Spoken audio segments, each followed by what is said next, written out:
Hey, this is Chris, but my friends call me Stones. Thanks for checking out my latest video. Thanks for checking out my channel. Thanks for hanging with me. Thanks for rolling with me. That's why I call this channel Rolling with Stones, because I want you to hang with me as I show you some of the things that I'm doing. Hopefully you find it entertaining, educational, amusing, maybe boring, I don't know. But that's what you're doing with me, and I really appreciate it as you watch these videos, and hopefully the quality and the content will change over time. But weekend sales, yard sales, and garage sales over the weekend, I wanted to share you some of the stuff that I had found. And things are slowing down. The yard sales are starting to shut down for the year as the weather changes here in Ohio. There will eventually come to a point in time where it's going to end, probably here in a couple of weeks.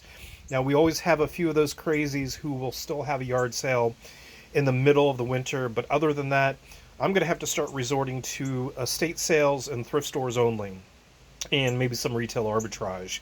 But before I get into that stuff, I wanted to give you a quick follow-up on some of the stuff that I bought at past yard sales recently. If you watched any of my past videos, a couple weeks ago I bought a shoebox of vintage accessories for action figures. I paid $6 total for all of it.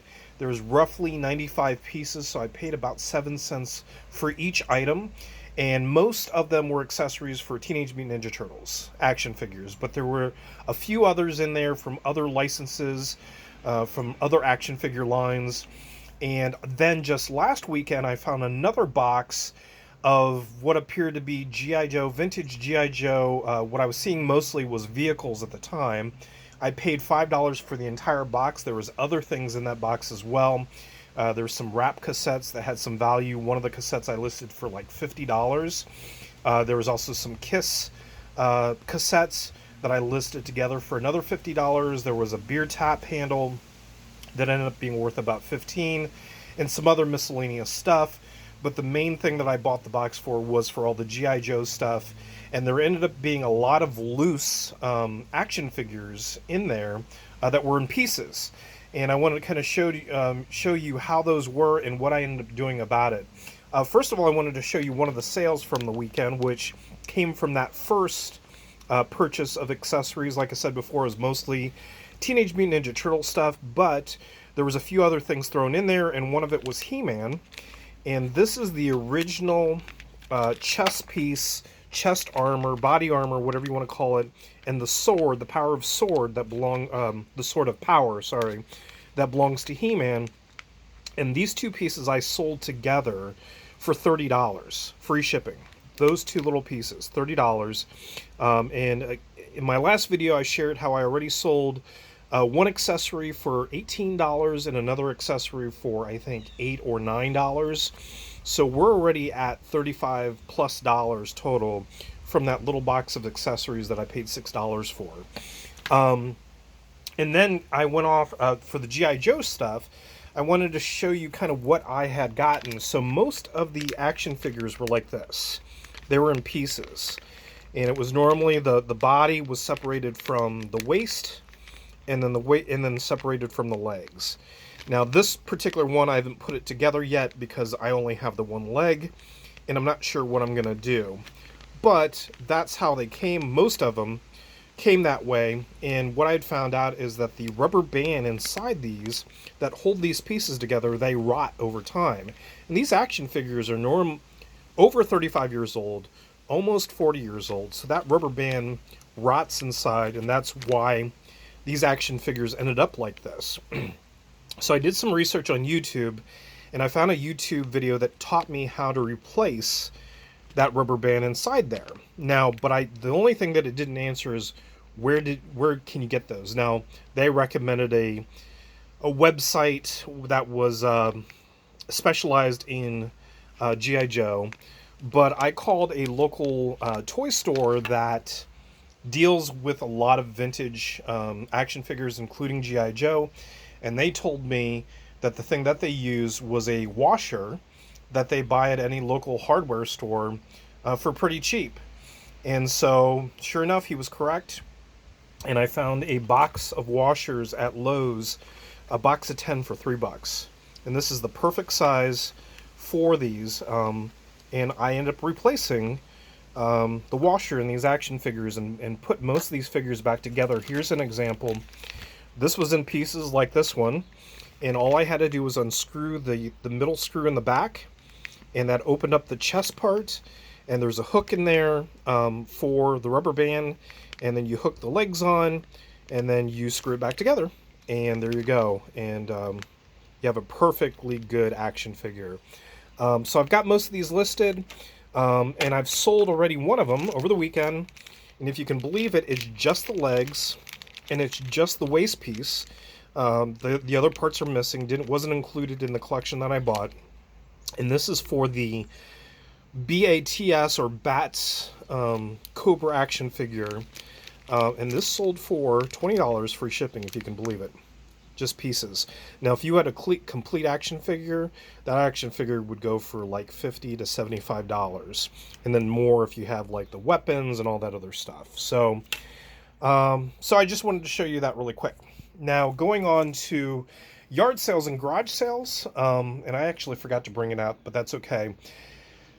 Not a thing when it came to yard sales and garage sales. I found a bunch on Thursday, had to drive kind of outside of my normal perimeter, and found a bunch but didn't buy a thing. And then Friday I bought one thing. It was a vintage glow-in-the-dark puzzle for $1. I could have shown you that, but no big deal. And then Saturday I had another recycling event, so I was happy to try once again. The last one was a bust. I brought home what I originally thought was like $150 worth of stuff. It ended up being more like $100 because some of the things that I got didn't work. They were mostly controls. They were Xbox One controllers, and most of them didn't work. And I sold 3 right away. But that only made me about $75 total. So another recycling event, and again, the owner originally was going to do it by himself, but I agreed to help him out. He wasn't expecting a good turnout because it was kind of one of these independent ones in a town that we had never been before. And we were both shocked because the turnout was a lot better than we expected. Just enough between us that we were able to handle all of it. But I brought home about $500 to $600 worth of stuff, if not more. And I just wanted to show some of the stuff off to you. First of all was this GE alarm clock with a cassette player, cassette recorder. These don't go for much, maybe $20, $25. But I grabbed that. This is interesting. This is a remote for a Sony Google television. So I guess they did a collab originally where they were putting out these big TVs where you could also use it to do things on Google. And this is the remote from it. And these remotes go for $50 alone. Some other things, another iPod. I grab those whenever I can. A bunch of cameras, and I was really surprised on the value of these. I started grabbing these because I do really well with cameras. As long as I find ones with value, they'll sell right away.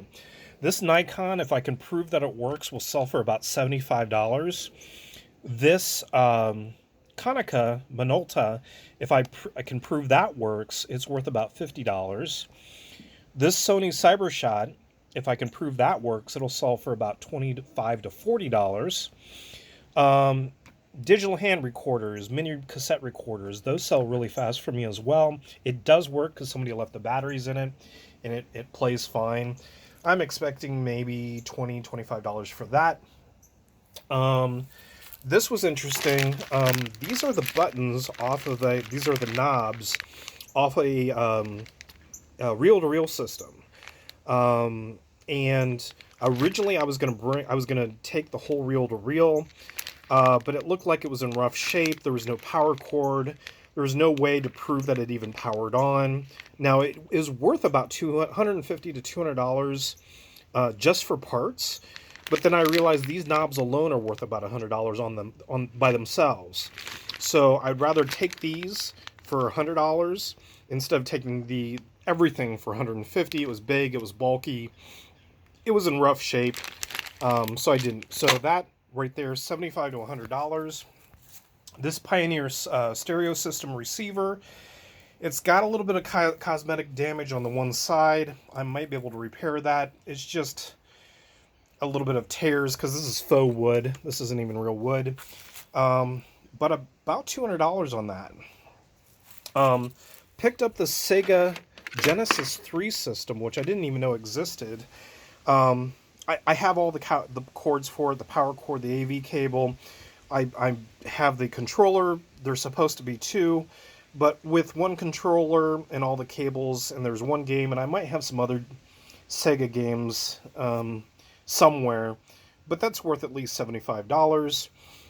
There's this HD cable. This is a high-end brand. It's not anything special, but I'll probably put that together with something that requires an HD cable.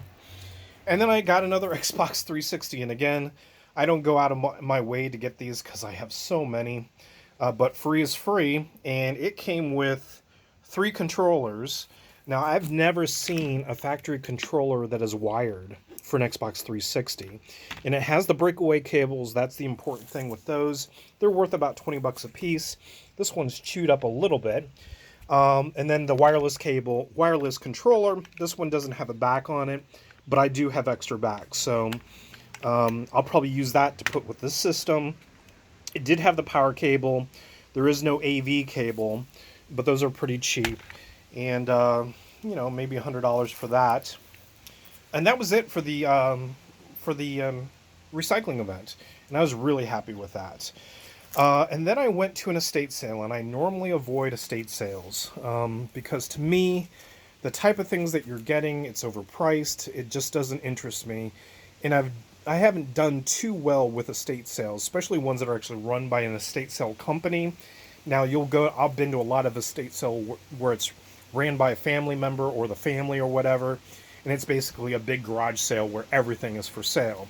Those are okay, those are fine, but the ones that are official, professional signs posted everywhere, advertisements, that type of thing, I don't do too well with those. So I normally avoid them, but this one was on my road. It was literally 2 blocks down the road. I could have walked there if I wanted to, but I saw the signs posted for it as I was leaving for this electronics recycling event. And then on Sunday, I had nothing else going on. I said, well, I'll give it a try. It's not going to be too much out of my way to go there. Again, literally, I could walk there. And I was surprised by what I had found. Everything was 50% off because it was the second day of the estate sale. So I paid half off of the listed prices. First of all, I got this book, this images book. And I think this is like an old school, like a school textbook. But this is really colorful. I like the artwork in it and stuff. This book, I paid $2. It would have been $4 normally. There's 2 listings for this book on eBay. There's one there's one seller who has multiple quantities. They have 3 for sale, and they're asking $55 plus shipping on theirs. There's another seller who's probably just a bookseller. And the reason why I can tell is because there's people that sell books, and they just try to sell as many books as possible, as cheap as possible, but they never have images of their books. What they use is a stock photo that says, image not available. Well, that's not from eBay, because eBay does not allow you to list anything without a photo. So they're actually uploading that image that says no photo available, probably because they're too lazy to take pictures of every one of their books. It's probably easier for them, it's more cost effective, but people are not going to buy things, or very rarely will buy things without a photo. So the last one that sold of this book was from the same seller that's been selling them for $55 plus shipping. So they basically $60 grand total price. So I'm probably going to list this for like $50 free shipping. Because if they can sell them for $55 with shipping, I should be able to sell mine for $50 with free shipping. Bought this Pyrex set. This is definitely vintage. They originally wanted $15. I paid $7.50. This is brand new. Never been opened before. I mean, I've opened it to look into it, but everything's still sealed in there. All the paperwork in each container is still there, like the little tag explaining what it's for and how big it is and all that stuff. So I was surprised no one grabbed this because it's Pyrex, and Pyrex is popular. $7.50 for this. And right now there's only one listing for this set, and it's in used condition, and they're asking $50 plus shipping on that. I'm gonna, because mine is brand new, and it's the only one, the only brand new set, I'm gonna try to get upwards of $100 for it. We'll see. And then I picked up this t-shirt, vintage t-shirt for sure. It is on the jerseys, 100% comb cotton tag. It's only a size large, but any wildlife shirts do really well. So that would have been originally $4. I paid $2 for that. It's probably worth about $15, $20. Nothing too special, but I always grab up stuff like that because it's cool. And then I went home and thought about it for a while, and I thought I'd give something a try because this is the last day of the sale. They weren't going to do a third day. Some estate sales run for 3 days, but that was the last day. So I decided to go back at 12:45 when they were going to close the doors at 1. The sale was over at 1 o'clock. And I saw these prints earlier, and I asked them if they would do a better price on these since literally the estate sale was over with. And I got a little bit of a discount, but it's not as much as I was hoping. So they originally had these priced for $20 a piece, so $60 total. Because it was half off, I would have paid $30. And the lady sold them all to me for, what was it, $25. So basically about $8 a piece. So I got about a 60% discount is what it came out to. So these are interesting. So these are by Chesapeake and Ohio Railway. So Chesapeake Railway, their symbol is a cat, but I didn't know they made artwork. So I looked these up, and these have sold for $50 to $60 a piece. But mine are a little bit different in that this looks like it's handwritten. Like the names and stuff on them look handwritten, whereas the ones that I saw selling for $60, $50 a piece, $60 a piece, it had like a font print. It looked like it was made by, by a professional printing company. I wouldn't say a computer font because these obviously weren't printed on a computer, but something like that, a commercial font with the name of the print and the company, Chesapeake. And also the other ones that I've saw didn't say Chesapeake and Ohio Railway, just said Chesapeake Railway, and it had their logo with a cat on it. So these might be older, they might be more original, and might be worth more. So I'm going to have to do some research on that. But even not an easy, $150 for my $25 investment. So there you go. Thanks for checking it out, and talk to you soon. See ya.